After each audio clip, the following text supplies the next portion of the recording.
Delilah, tu es réveillée, pas par un réveil traditionnel avec une alarme, mais bien par un réveil que tu connais bien, celui où ta mère trouve qu'il est temps que tu te réveilles et arrête donc de faire les choses calmement dans l'appartement et se met à cuisiner le petit déjeuner à grands coups de spatule directement dans la poêle qui font un bruit métallique énorme, en posant les assiettes vraiment avec zéro délicatesse euh, sur la table. C'est que ça veut dire que ça va être le moment où elle va débarquer. Eh Comment se déroule ben, ton réveil? je sors doucement de mon lit, je me traîne hors de mon lit. Je me suis couchée beaucoup trop tard parce que j'ai fait des recherches toute la nuit sur Internet sur plein de trucs qui concernaient les super-héros.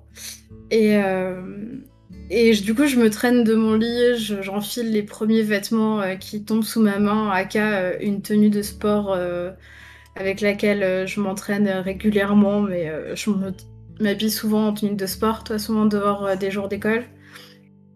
Et avant même qu'elle atteigne ma chambre, je me traîne jusqu'à la cuisine en émergeant à peine, juste parce que je sais qu'elle va crier sinon.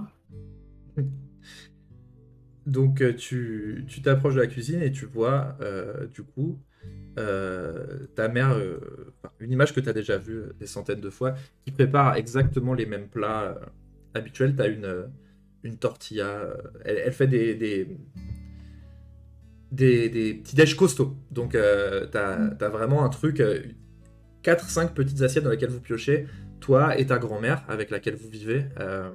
Donc ta grand-mère, elle est assise très calmement au milieu de tout ce remue-ménage, cette tornade qui remue tout un tas de trucs dans la maison. Elle est posée et tu sais qu'elle t'attend et qu'elle commence pas avant que tout le monde soit réuni. Donc elle va attendre que toi tu te poses, que ta mère aussi arrête un petit peu d'être en full agitation et puis vous avez ce petit rituel le matin d'avoir quand même un temps toutes les trois.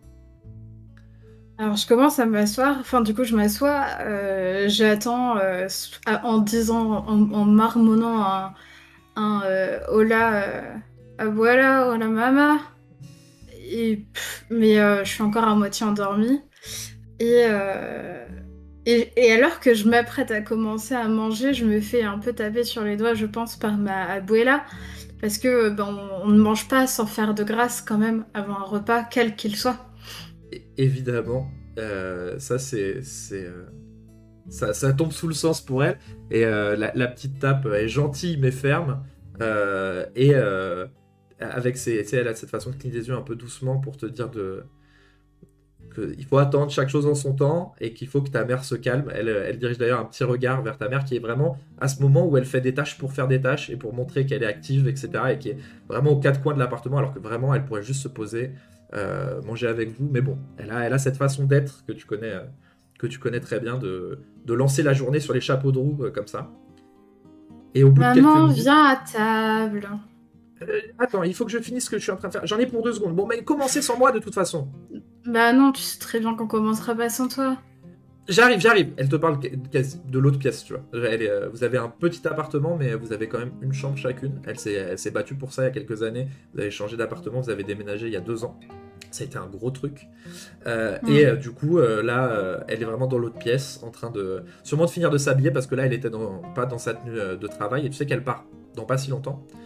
Euh, donc, elle met quelques minutes comme ça avant d'arriver. T'entends tout un raffut à côté. Elle a vraiment totalement arrêté sur le silence, vraiment très clairement. Et puis elle s'assoit d'un seul coup, rap, elle tire le tabouret, hop, elle se le met hop sous elle. Immédiatement, elle s'assoit. Et là, il y a quelque chose dans ce petit sanctuaire familial que vous avez, ce petit moment rituel du matin qui fait que elle s'apaise vraiment très vite. Et toute cette immense énergie qu'elle avait se pose, se canalise. Elle tend les mains à droite, à gauche, une main vers ta grand-mère, une main vers toi. Et Je là, fais de même. Et même moi, qui étais bah, l'adolescente qui se réveille le matin, pas très de bonne humeur, c'est un peu notre moment à nous, ce petit déjeuner ensemble. Alors, bah, moi, je commence à sourire et à me réveiller doucement. Et je me propose même de dire les grâces ce matin pour remercier du coup Dieu, mais remercier aussi maman d'avoir préparé ce repas et de nous donner ce bain béni de ce jour. Et tout T'as ça, tout vu, ça. t'as vu vraiment un regard ravi de ton abuela au moment où t'as proposé de le faire de toi-même, parce que c'est vraiment régulièrement le matin, elle te fait un petit mouvement d'épaule comme ça. Tu pourrais le faire, il faut que tu prennes un peu ce relais-là. Et c'est vrai que sans te tanner avec, sans être hyper pénible, elle a quand même une volonté de te garder dans certaines traditions de la famille. Pas forcément des choses qui soient très très marquées latines, mais en tout cas des traditions qui lui tiennent à la cœur, dont en effet la religion, la famille, c'est quelque chose d'assez vraiment important, et elle te le fait passer par plein de petits signes. Et tu sais qu'en ce moment, bah oui, elle a une façon d'essayer de te responsabiliser. Et elle a ce discours de quand même, voilà, tu deviens une femme, tu as un certain âge, il faut que tu en prennes conscience, etc. etc. Voilà. Elle est gentille, mais des fois, elle est ferme aussi. Oui, bah c'est ma abuela, quoi. Dès que vous avez fini ce moment-là, ta mère remonte dans un niveau d'énergie un peu élevé parce qu'elle regarde l'heure et ça la panique. Et elle part dans une dégustation éclair de ce qu'elle a mis sur la table. Tu sais que toi, ta tâche, c'est de ranger. Dans le petit déjeuner, voilà, il y a des places. Ta grand-mère, c'est être assise avant ta mère et la surveiller. Ta mère, c'est faire le petit déjeuner de façon stressée. Et toi, ça va être ranger tout ça parce que, étant donné voilà, ton parcours scolaire, etc., t'as pas enfin, t'es pas du tout sur la même timeline, on va dire, quoi. T'es vraiment plus détente sur tes horaires. Et C'est puis en clair. plus, hier a été annoncé.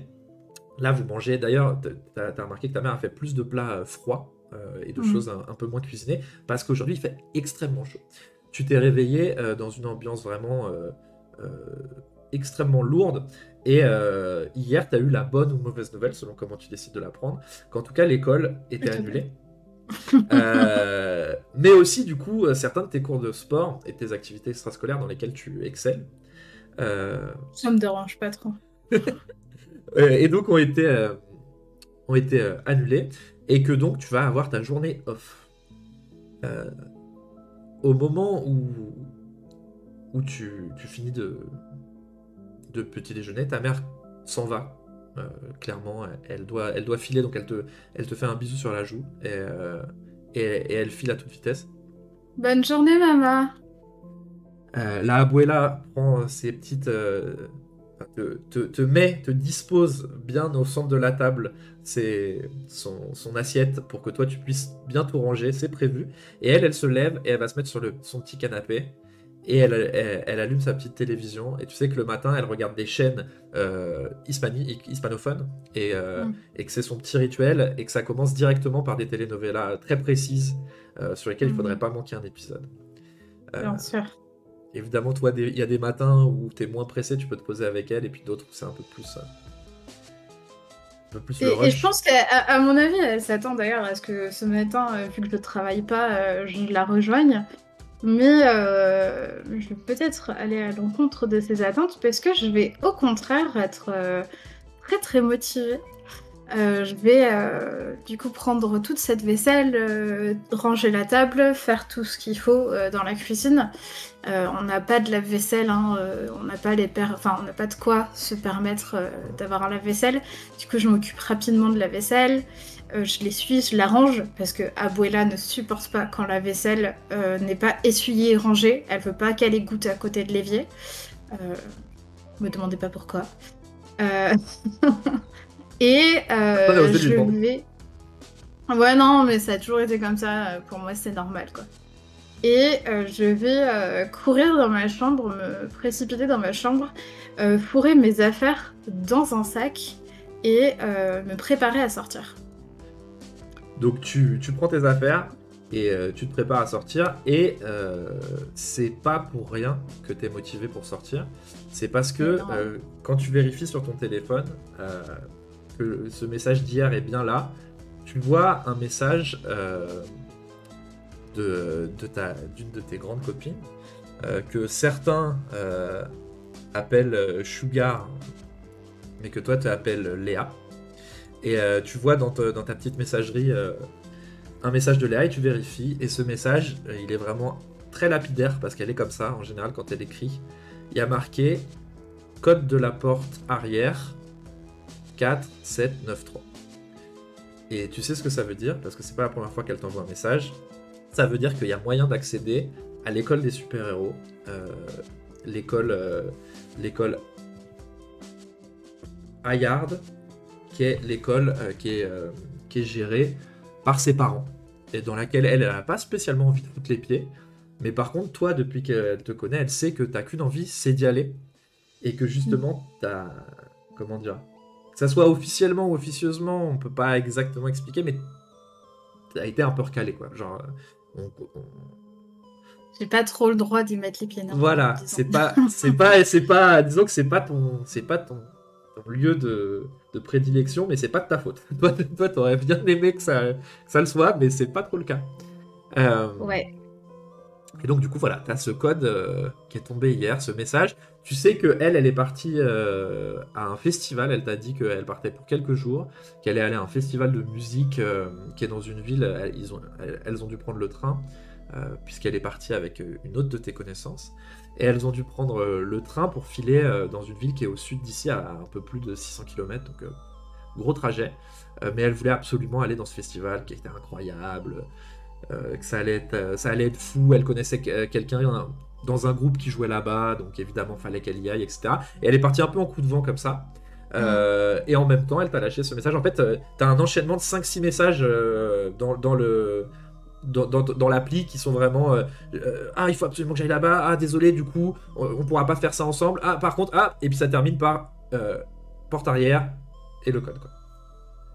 Ouais, j'avoue que en plus quand j'ai reçu ces messages, j'étais un peu déçue parce que moi j'aimerais bien que Sugar et Sky elles m'emmènent avec elles faire des trucs cool parce que je me sens un peu seule dans ma vie. C'est pas tous les jours simple au niveau social, mais là elle m'a envoyé ce message et en plus du coup je sais que les écoles sont fermées, y compris cette école-là. Et du coup, enfin, je suppose que cette école-là, voilà. elle est aussi, sinon elle me l'aurait pas envoyée en fait. C'est ça. Et du coup, je mets toutes mes affaires dans mon sac, je reste en tenue de jogging, hein, bien sûr, pour pas attirer l'attention sur moi. Et je file à travers le salon en prévenant ma abuela, en lui faisant un bisou sur la joue comme ma maman a fait pour moi, parce que c'est nos petites habitudes. Et je lui dis, m'attends pas pour le repas, je rejoins des amis, on va s'entraîner. Et bon, pour ma abuela, ça veut probablement dire m'entraîner à faire du sport, faire mes trucs, parce que depuis toujours, ma mère et ma grand-mère pensent que je passe mon temps à avoir une vie sociale agréable avec des amis qui font du sport avec moi, ce qui n'est pas le cas. Mais voilà, du coup, je sors et je file en direction de l'école. Au moment où t'as eu le dernier regard de ta grand-mère qui... Tu sais, ça a l'air de rien comme ça, mais ça te fait toujours quelque chose. Quand tu viens lui parler comme ça et que tu vas partir, elle lâche l'écran des yeux et elle te regarde. Et c'est vraiment quelque chose qui est pas anodin, que tu sais qui est spécial parce que y a des moments où justement elle peut te parler tout en regardant ou te dire de te taire un peu sèchement même des fois quand elle est vraiment passionnée.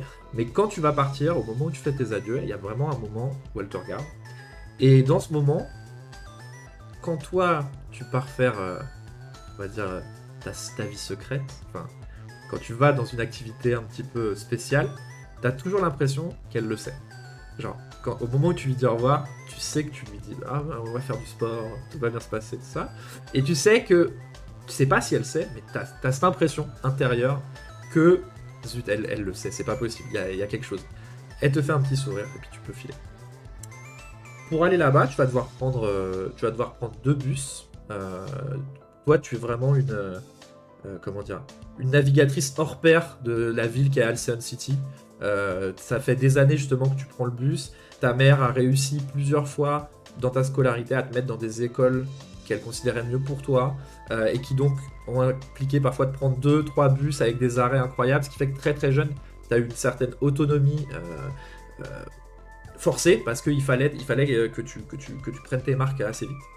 Donc toi, voilà, prendre quelques bus pour arriver où tu dois aller, c'est vraiment pas un souci. Tu détermines vite un itinéraire possible. Et par contre, bon, c'est les transports en temps de canicule, donc c'est vraiment un enfer. Tu te retrouves en plus avec ton sac qui contient, je rappelle, un arc de compétition, même plié, c'est grand. Donc t'es vraiment encastré entre des gens en essayant qu'ils n'appuient pas sur ton matériel parce que tu sais qu'en plus t'as, disons, tout un type de flèches différentes avec des sensibilités et Allez, des effets. je le tiens devant Ouais, moi comme ça dans mes bras, quoi. Je le tiens pas dans mon dos. ouais. Et du coup, voilà, t'essayes de naviguer au milieu de tout ça. Et t'arrives relativement rapidement devant cette immense institution. Ils ont donc le Hayard Superpower Institute, qui est très bizarre comme nom, mais euh, qui a récupéré un bâtiment un peu emblématique de la ville, puisqu'on on leur a permis de s'installer dans un vieux bâtiment, un des plus vieux bâtiments de la ville, qui est vraiment, comment dire, maison blanchesque, quoi. Genre vraiment un truc avec beaucoup d'apparat, etc. Et ils ont installé leur logo dessus, mais ils ont pas seulement mis une pancarte, quoi. Ils l'ont gravé, ils ont fait graver dans le fronton. Donc c'est vraiment un endroit très haut standard, on va dire, auquel tu t'es déjà frotté justement parce que quand Sugar a appris que tu avais envie d'y aller, elle s'est dit que c'était une mauvaise idée. Et donc c'était une bonne idée, puisque Sugar elle fonctionne comme ça. Genre, si c'est une mauvaise idée, c'est une bonne idée. Et donc elle t'avait déjà emmené plusieurs fois. Je crois que j'y ai passé des tests aussi, non? Ouais, et t'y avais passé des tests, mais ça c'est des souvenirs un peu moins agréables. Ouais, non, Euh, effectivement. Et puis un peu plus aseptisé, on t'a fait entrer dans des pièces, voilà.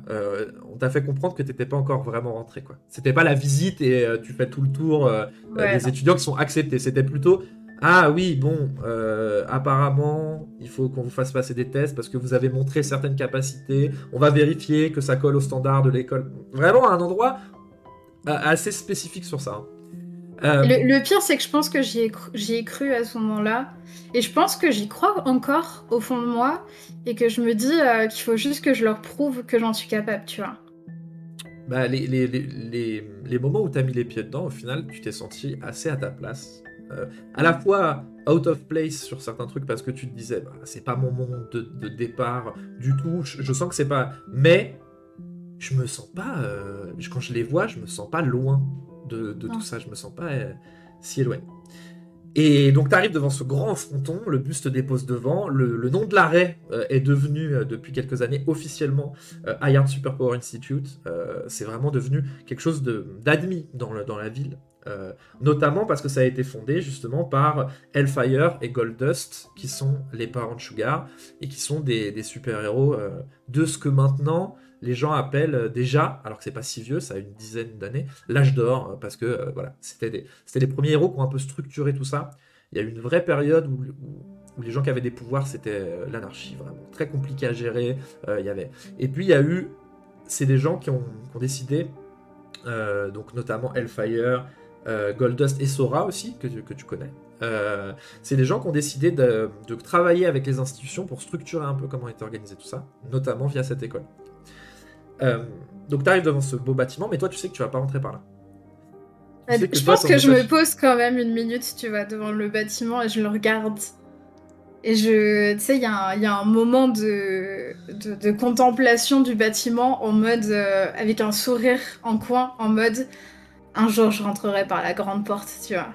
Ouais. Et puis après, je mets mon sac du coup dans mon dos comme il est censé être normalement, mais bon, pas dans les transports parce que c'est trop dangereux. Et je commence à aller me glisser à travers les petites allées pour aller à l'arrière du bâtiment par une petite porte que j'ai repérée grâce à Shuga, qui n'est pas si repérable que ça normalement vu de dehors. Oui, on a beau s'appeler le Hayard Superpower Institute, on a aussi des portes par lesquelles rentre le personnel de service. Et en fait, on fonctionne pas qu'avec des super-héros, parce qu'il y a peu de super-héros qui aiment juste nettoyer le bâtiment, s'occuper de la chaudière, qui ont les compétences pour le faire. Donc il y a ces portes de service, et Sugar, elle les connaît mieux que la grande porte, tout simplement parce qu'elle, la grande porte, ça ne l'intéresse pas. Mais par contre, ces portes-là, qui permettent de rentrer, de voir des trucs, de fréquenter d'autres types de gens, de voir le concierge ou de voir une des femmes qui s'occupe des chaudières fumer leur clope à l'arrière et essayer de leur taxer une ou deux tafs sans dire qui elle est vraiment, c'est un truc qu'elle aime bien. Et du coup, elle t'a montré ça tu sais que bon, voilà, tu croises les doigts qu'il n'y a personne aujourd'hui normalement. C'est la canicule. Super-héros ou pas super-héros, on s'en fout. Normalement, on est à la maison. Donc, t'arrives et tu es devant ce petit digicode avec ce petit SMS, enfin ce petit message. Et ben, je rentre le code qui était 4973, je crois, mais j'ai un doute. Exactement. Tu rentres le code et immédiatement, petite lumière verte. Ça a l'air de rien, mais c'est genre le genre de diodes qui font sourire. Parce que au moment où la lumière verte s'allume, t'entends le petit clic, le petit bruit qui veut dire que la porte est déverrouillée. Tu sais que tu vas pouvoir rentrer. Tu sais, j'ai un petit frisson de oh, ça y est. Ouais, Je en plus rentre. tu le fais toute seule, sans Sugar, et donc tu te sens. T'as vraiment son regard qui t'apparaît, parce que tu te dis, ah, elle serait trop fière de moi, je suis en train d'entrer par effraction dans un lieu. Il y a Tout un peu de ça. Et du coup, tu rentres dans ce bâtiment.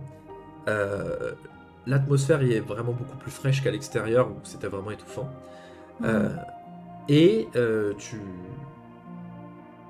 Bah, la première vois- chose que je fais en rentrant, c'est Ouais. de me changer dans un petit recoin et de Ouais. passer de ma tenue de jogging à ma tenue de Purple Arrow.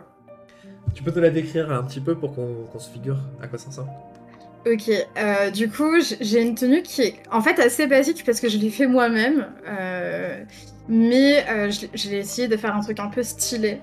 Du coup, c'est une tenue qui est entièrement violette, qui... comment je peux la décrire mais qui globalement est assez proche du corps pour me laisser libre de mes mouvements. Qui est faite en fait à partir je pense que c'est une sorte de leggings de yoga ou de stretching Ouais. et une tenue de sport, mais en tout cas j'ai choisi des trucs de bonne qualité et j'ai fait une ceinture sur laquelle il y a mon logo que je me suis faite moi-même avec ma petite flèche violette. Ouais. Et j'ai bien sûr, du coup, j'ai des gants pour me protéger, pour tirer mes flèches et mon bras, forcément. Et je suppose que j'ai un masque pour cacher mon identité. Oui, oui, c'est bien obligé parce que Ouais, tu sais que à la maison ça serait pas forcément bien vécu. Tu sais pas si tu te c'est caches ça. des autres personnes, mais ce dont tu es sûr, c'est que tu te caches très clairement de ta famille. Euh, Ouais. Parce Donc je pense que que. j'ai un masque ouais, qui est violet, qui est de la même couleur que ma ceinture, donc un violet un peu plus foncé comme mes gants. Mais par contre, petite touche que je rajoute, je pense que j'ai un compte Instagram au nom de Purple Arrow et je prends des photos de Purple Arrow parce que j'ai comment dire, j'ai de la popularité en tant que Purple Arrow alors que Delilah Jones, elle est pas populaire. Et donc voilà, il y a pas mal de photos de Purple Arrow, surtout sur son Instagram, mais du coup un peu partout. C'est comme ça elle s'est fait connaître aussi. Même si on la prenait un peu pour une bouffonne au début. Après les événements, plus on fait des choses chouettes pour la ville, plus j'ai gagné en popularité via mon Instagram aussi. Ouais.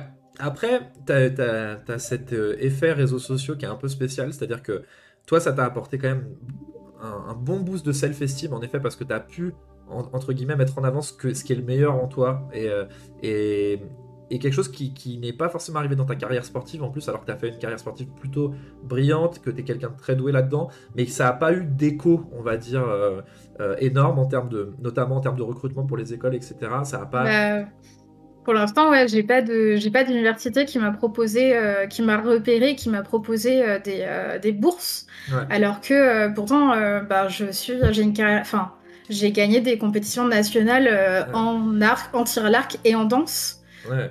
et j'ai été repérée par personne, quoi. Bah, Tu ne sais pas si tu as été repéré par personne, en tout cas, tu as le En tout cas, j'ai sentiment pas qu'il eu y a de quelque chose qui bloque. proposition, Voilà, quoi. c'est ça. Il y a quelque chose qui bloque. Et du coup, sur cet aspect réseaux sociaux que tu as développé, tu as vraiment une ambivalence parce que tu as un soutien archi fort de plein de gens. En mode, voilà, pas de super pouvoir, elle fait des trucs de fou. Ah, tiens, elle est en photo avec Sugar, elle est en photo. Donc, des trucs archi kiffants et valorisants. Et à côté de ça, il y a un des aspects qui est le plus dur à vivre pour toi déjà de base, qui ressort, c'est qu'il y a plein de gens qui disent mais en vrai elle sert à quoi? Ils auraient pu le faire sans elle. Elle est juste bonne en tir à l'arc.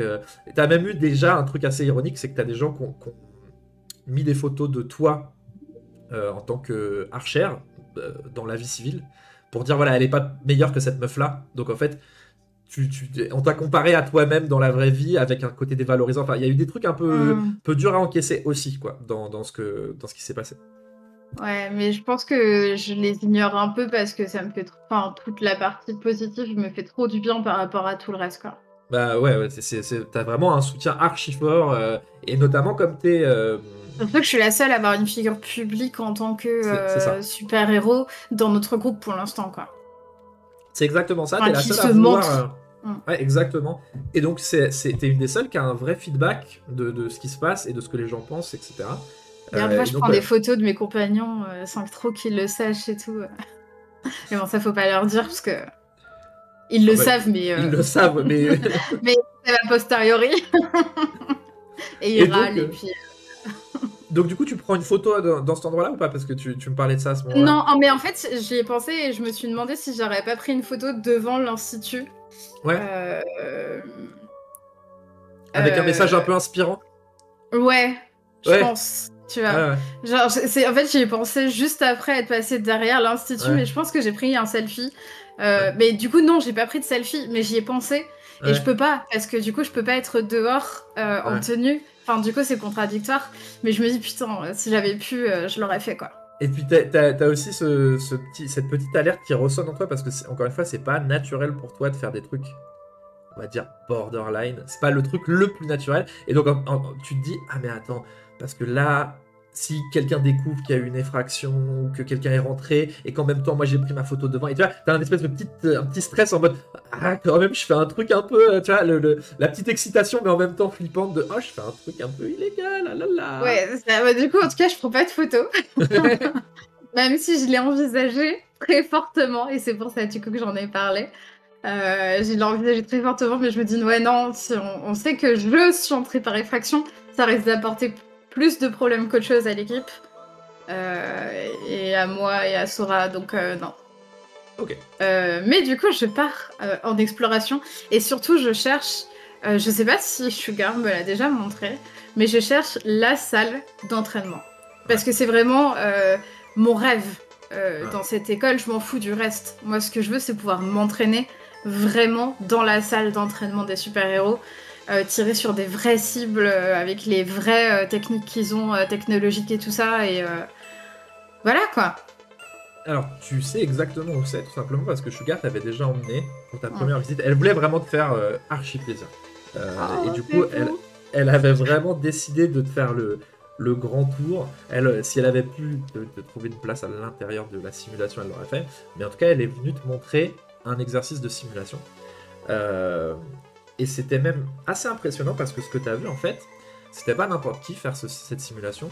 Donc c'est une simulation avec des hologrammes, c'est vraiment très très avancé en termes technologiques, c'est-à-dire que vous êtes dans une salle assez grande et il y a vraiment des choses qui apparaissent qui sont très précises, il y a des choses mécaniques qui peuvent vraiment te heurter, vraiment te faire mal, enfin c'est vraiment un endroit assez puissant auquel on n'accède pas forcément tout de suite en plus dans le cursus, et notamment parce que, enfin tu l'as vu notamment parce qu'en fait la personne qui a testé la salle devant toi, c'était la mère de Sugar, qui en fait faisait une sorte de masterclass en fait. Yes. Donc, tu t'es retrouvé dans un genre d'amphi, avec plein d'étudiants, qui en fait, l'amphi donne sur cette grande salle, c'est un amphi qui donne sur une vitre teintée, qui donne sur la salle. Donc c'est vraiment un endroit immense, encore une fois, vraiment, financièrement, il y a un vrai apport. Je sais pas exactement comment ça a été construit, quel est le rapport avec les institutions, etc. Mais ici, ça pue le pognon, quoi.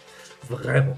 Genre, et donc tu as cette espèce de grand amphi qui donne sur une vitre qui donne sur cette grande salle, Et toi, tu avais vu donc Goldust, la mère de Sugar, en train d'effectuer une masterclass au deux sens du terme. C'est-à-dire, c'était une masterclass parce que c'était un cours, mais c'était une masterclass parce que c'était impressionnant.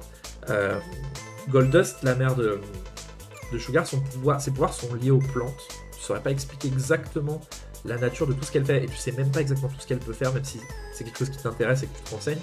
Mais ça va de sécréter certaines substances qui peuvent être empoisonnées par exemple, ou qui peuvent endormir, à avoir des choses qui poussent, pouvoir se créer des membres, etc. Donc tu l'as vu faire des trucs incroyables.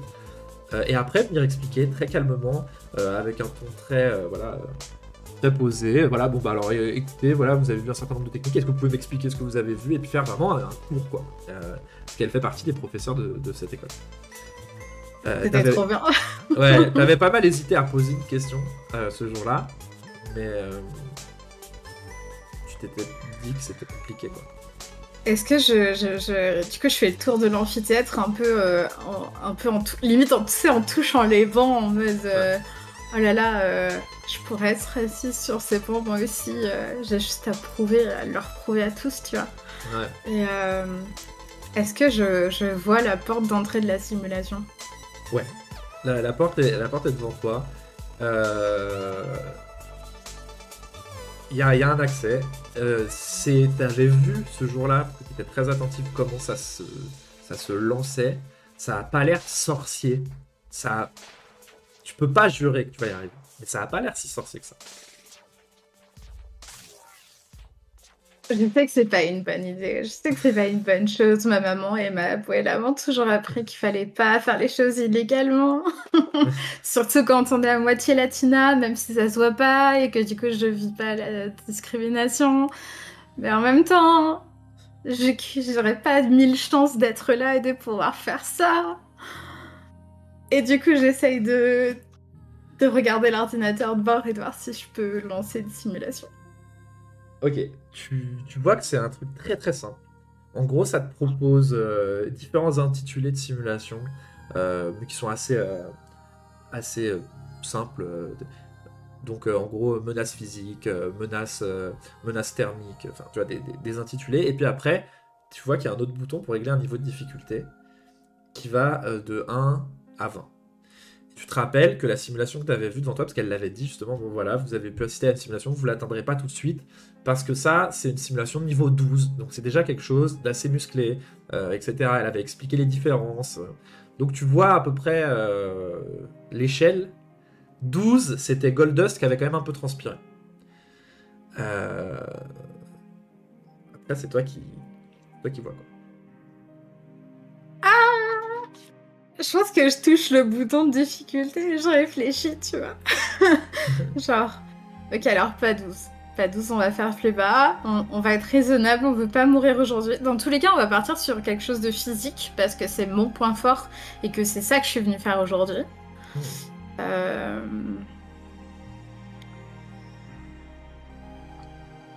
6, Ok. 7, 6. Allez, on part sur 6. Tu valides, t'appuies sur le bouton. Il y a marqué salle déverrouillée. Veuillez entrer pour la simulation. T'entends, c'est vraiment comme une porte de coffre-fort. C'est hyper épais, c'est blindé de ouf. Tu vois cette grosse porte qui fait un petit bruit pneumatique qui s'ouvre devant toi. J'ai mon cœur qui s'arrête une seconde et puis je rentre à l'intérieur. Et en tout cas, puis je souffle. Je pense à mon équipe, parce que c'est quand même elle qui me donne ma force jusque-là. Enfin, je me sentais pas vraiment une super héroïne avant de les rencontrer. Je chope mon arc et je me prépare.